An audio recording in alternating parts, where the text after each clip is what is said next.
Since the beginning of time, we've looked up at the stars and wondered, what's out there? Are we alone? Could we, one day, leave Earth behind and live on another world?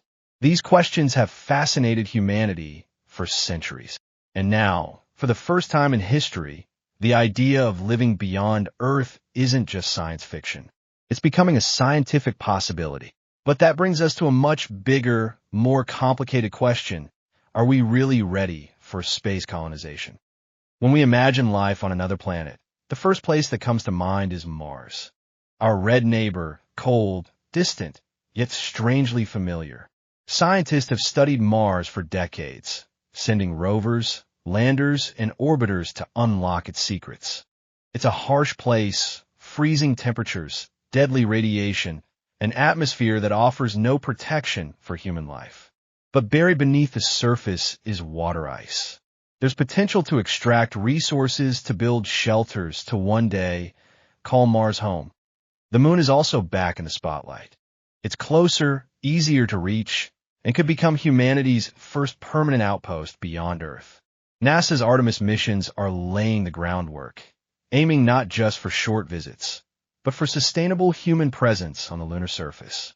Some even dream of going further, building floating cities in space, colonizing the moons of Jupiter or Saturn, or creating artificial space habitats, massive structures orbiting the Earth where thousands, even millions, could live. But space colonization isn't just about packing a suitcase and hopping on a rocket. It requires some of the most advanced technology humans have ever developed. Companies like SpaceX are designing reusable rockets to make deep space travel more affordable and accessible. Scientists are working on life support systems that can recycle air, water, and waste, creating closed-loop environments much like Earth's ecosystems.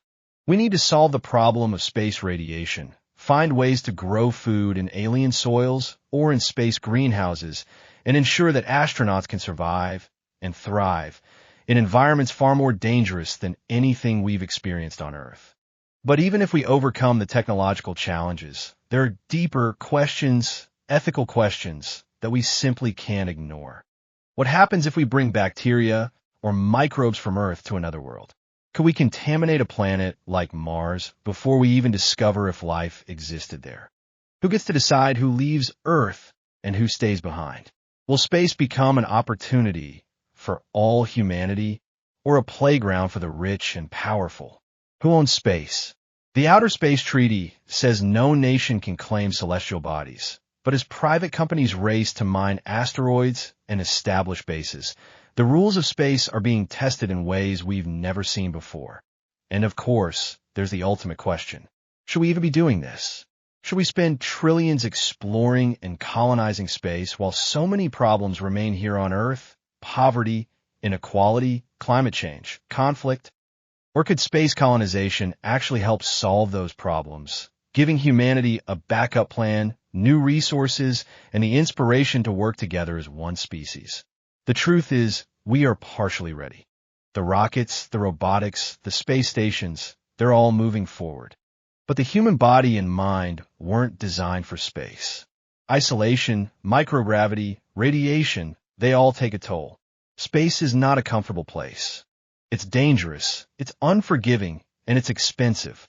But despite all that, the human spirit pushes forward. Space colonization isn't just about survival. It's about discovery. It's about expanding our understanding of what's possible. It's about ensuring that humanity doesn't remain trapped on one fragile world, vulnerable to disaster, but also demands responsibility, caution, unity, because the moment we take our first steps toward becoming a spacefaring species, we carry with us not just our hopes, but also our flaws, our questions, and our values.